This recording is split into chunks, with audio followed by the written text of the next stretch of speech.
تمام انبیاء جن کا ذکر اللہ رب العزت نے قرآن پاک میں بیان فرما دیا ہے ان پر بھی ہمارا ایمان ہے، اور جن کا ذکر اللہ رب العزت نے بیان نہیں فرمایا، جن کے نام قرآن و سنت میں نہیں آئے، ان پر بھی ہمارا ایمان۔ تو گویا کہ ایسے آدم علیہ السلام وہ نبی تھے، اور سب سے پہلے جو رسول ہیں وہ حضرت نوح علیہ السلام، جیسے اس آیت میں موجود ہے۔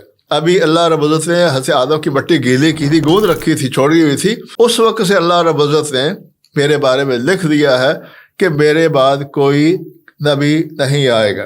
اسلامنا ہدیۃ من ربنا الرحمن۔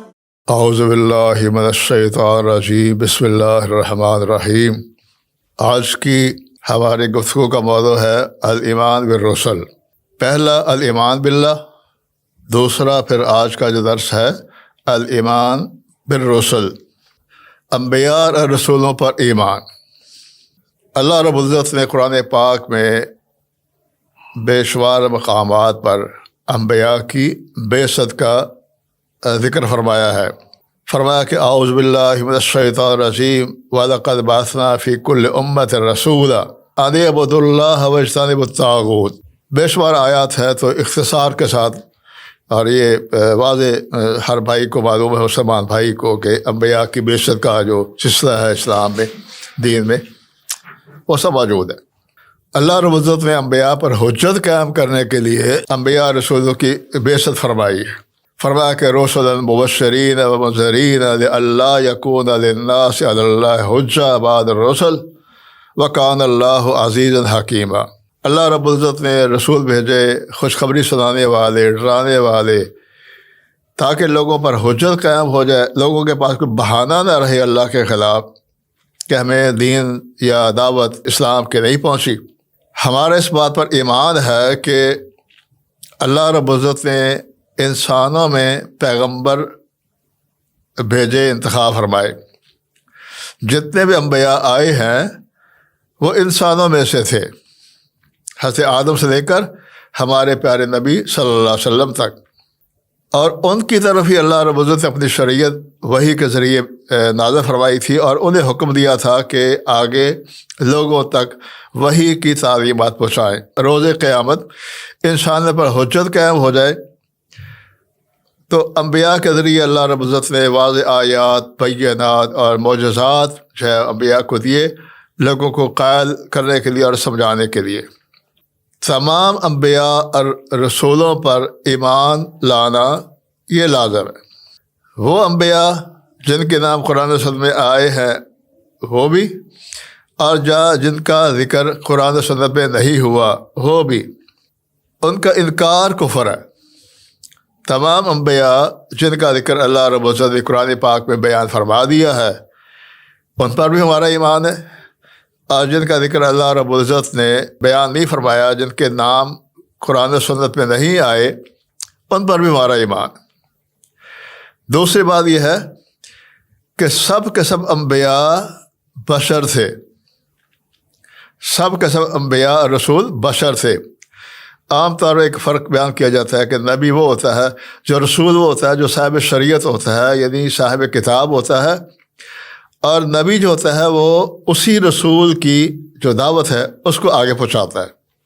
تو انبیاء سارے کے سارے رسول بشر تھے اور مرد تھے، کسی عورت کو اللہ رب العزت نے رسول بنا کر نہیں بھیجا، اور انسانی عوارض بھی ان کو لاحق تھے۔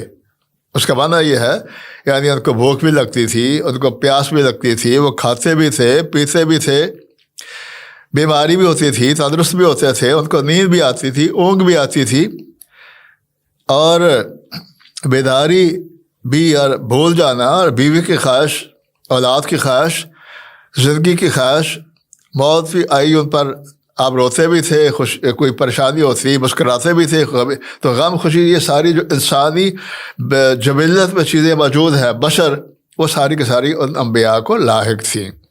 مگر اللہ رب العزت نے ان کا انتخاب کیا وحی کے ذریعے، یعنی ان کو منتخب کیا، ان کو اپنا گویا کہ دنیا میں خلیفہ بنا کر بھیجا، اور اس وحی کے اعتبار سے وہ عام بشروں سے، انسانوں سے کہیں زیادہ افضل ہے اور اکمل ہے۔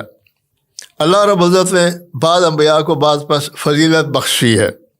فرمایا تلک الرسل فضلنا بعضهم علی بعض، کہ یہ انبیاء ہے وہ ہم نے بعض کو بعض پر فضیلت بخشی ہے، جیسے ہم انبیاء کے بارے میں کہتے ہیں، ابراہیم کے بارے میں اور بھی اللہ کے رسول کے بارے میں۔ لیکن ہمیں حکم ہے کہ بخاری اور مسلم کی روایت ہے سے ابو ہریرہ سے، اللہ کے رسول نے ہمیں منع فرما دیا ہے، لا تفضلوا بین انبیاء اللہ عز وجل۔ آپ نے فرمایا کہ تم یہ نہ کہو کہ ہمارا نبی افضل ہے، تاکہ یہ عصبیت نہ آ جائے اس حوالے سے، وگرنہ اللہ رب العزت نے قرآن کی اس آیت میں تلک الرسل میں یہ بیان فرما دیا کہ انبیاء کے درجات، لیکن امت کو اللہ کے رسول نے منع فرما دیا کہ اس طرح اپنے نبی کی تعریف نہ کریں کہ جس سے دوسرے نبی کی توہین کا، اہانت کا پہلو نکلتا ہو۔ مثلا ہم عیسائیوں کے مقابلے میں کہیں کہ ہمارا نبی افضل ہے عیسیٰ کے مقابلے میں، یا ہمارا نبی افضل ہے موسیٰ کے مقابلے میں، تو اس وجہ سے آپ نے امت کو منع فرما دیا۔ انبیاء کی تعداد کتنی تھی؟ حضرت ابو ذر کہتے ہیں رضی اللہ تعالیٰ عنہ، میں نے کہا اللہ کے رسول صلی اللہ علیہ وسلم کہ کم وفا و عدت الانبیاء، کہ انبیاء کی تعداد کتنی تھی؟ آپ نے فرمایا 1,24,000۔ قال 100,024,000، 1,24,000 انبیاء، 24,000۔ اب ذرا جن کے نام آتے ہیں ہمارے علم میں ہے یا قرآن صلی اللہ علیہ وسلم، وہ تو چند ہے، وہ تو شاید 100 بھی نہ ہو، تو وہ تو بہت، لیکن ٹوٹل تعداد جو انبیاء کی ہے اس حدیث صحیح کی روح سے وہ 1,24,000 ہے۔ فرمایا کہ ان 1,24,000 میں 315 وہ رسول ہیں۔ 1,24,000 میں سے جو رسول ہیں مرسل، یعنی جن کو پر پھر کتابیں آئیں یا جو صاحب شریعت تھے، فرمایا ان کی تعداد ہے 315۔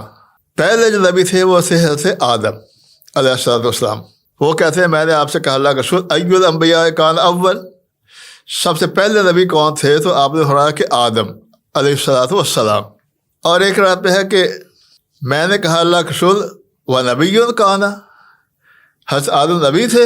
فرمایا ہاں۔ قال نعم نبی مکلم، یعنی اللہ رب العزت نے خود کلام کیا حضرت آدم سے۔ قرآن کی بہت سی آیات اس بات پر دلالت کرتی ہیں کہ اللہ رب العزت نے جس طرح تکلم فرمایا تھا حضرت موسیٰ کے ساتھ، تو یعنی حضرت آدم پر کوئی کتاب تو نہیں تھی یا کوئی وحی تو نہیں آتی تھی، لیکن اللہ رب العزت نے ہم کلام ہوئے حضرت آدم سے۔ قرآن کی بہت سی آیات اس بات پر دلالت بھی کرتی ہیں۔ اور سب سے پہلے رسول وہ حضرت نوح ہے۔ قرآن میں ہے کہ انا اوحینا الیک کما اوحینا الی نوح والنبیین بعدہ، تو گویا کہ حضرت آدم علیہ السلام وہ نبی تھے، اور سب سے پہلے جو رسول ہیں وہ حضرت نوح علیہ السلام، جیسے اس آیت میں موجود ہے۔ ہمارے جو نبی ہیں وہ خاتم النبیین ہے، آپ کے بعد کوئی نبی نہیں آئے گا۔ اللہ جل شان کا فرمان ہے ما کان محمد ابا احد من رجالکم ولکن رسول اللہ وخاتم النبیین۔ تو بے شمار انبیاء کے نام موجود ہے تورات میں بھی، انجیل میں بھی، کوئی ان سب پر ہمارا ایمان ہے، جس کی سند ثابت ہے ان پر ہمارا ایمان ہے۔ تعداد ٹوٹل جو اللہ کے مراد 1,24,000، اور ان میں سے جو رسول تھے وہ 315 کی تعداد ہے۔ آپ کے بعد کوئی نبی نہیں آئے گا، نہ کوئی ذلی، نہ کوئی بروزی، نہ کوئی چھوٹا، نہ کوئی بڑا۔ بے شمار آیات حدیث اس میں بارے میں موجود ہے۔ آپ نے فرمایا کہ انی عند اللہ مکتوب، کہ اللہ رب العزت نے ازل سے لکھ چھوڑا ہے میرے بارے میں کہ میں خاتم النبیین ہوں۔ اس وقت لکھ دیا تھا اللہ رب العزت نے جب آدم جو تھے ابھی مٹی کی شکل میں تھے، یعنی مٹی گوند رکھی تھی ایسے آدم کی، جس سے پھر ان کا جسم بنایا اللہ رب العزت نے۔ تو فرمایا وَإِنَّ آدَمَ لَمِنْجَالٌ فِي طِينِهِ، ابھی اللہ رب العزت نے حضرت آدم کی مٹی گیلی کی تھی، گود رکھی تھی، چھوڑی ہوئی تھی، اس وقت سے اللہ رب العزت نے میرے بارے میں لکھ دیا ہے کہ میرے بعد کوئی نبی نہیں آئے گا۔ اور ایک رات میں آپ نے فرمایا والذی نفسی بیدہ لو کان موسیٰ حیا ما وسعہ الا ان یتبعنی، کہ اگر میرے بعد، اللہ کی قسم اگر میرے بعد حضرت موسیٰ بھی آ جائے، زندہ ہو جائے دوبارہ، وہ بحیثیت نبی نہیں آئیں گے بلکہ بحیثیت متبع آئیں گے، اللہ کی پیروی میں آئیں گے۔ تو اس طرح کی اور بھی جو روایات ایسی موجود ہیں۔ حضرت عیسیٰ بھی جب آئیں گے دنیا میں، وہ بھی بحیثیت نبی نہیں آئیں گے، کہ جب وہ ان کا نزول ہوگا نا شام میں مینار پر، اور ان کو آگے کیا جائے گا امامت کے لیے، حضرت مہدی ان کو آگے کریں گے، وہ کہہ دیں گے کہ آپ میں سے ہی کوئی امامت کرائے، تو حضرت مہدی علیہ السلام وہ امامت کرایا کریں۔ دوسری بات یہ ہے کہ اللہ کے رسول خاکی جو عام مشہور کیا جاتا ہے کہ آپ نوری تھے، مسار کل تھے، حاضر ناظر ہیں، آپ کی وفات نہیں ہوئی، ہمیشہ رہیں گے، دنیا میں آتے ہیں، قبر میں زندہ ہیں، آپ کی بیویاں آپ پر پیش کی جاتی ہے، اس طرح کی جو خرافات ہیں بہت سی جو دیوبندی حضرات کی کتابوں میں اور بریلوی حضرات کی کتابوں میں موجود ہے، اور ضعیف روایت بہت سی وہ بیان کی جاتی ہے۔ تو یہ ابتدائی باتیں ہیں کہ ایمان بالرسل کے حوالے سے۔ اس سلسلے میں جو باقی جو معلومات ہے وہ انشاءاللہ ہم اگلے درس میں ذکر کریں گے۔ سبحان ربک رب العزت عما یصفون وسلام علی المرسلین والحمد للہ رب العالمین۔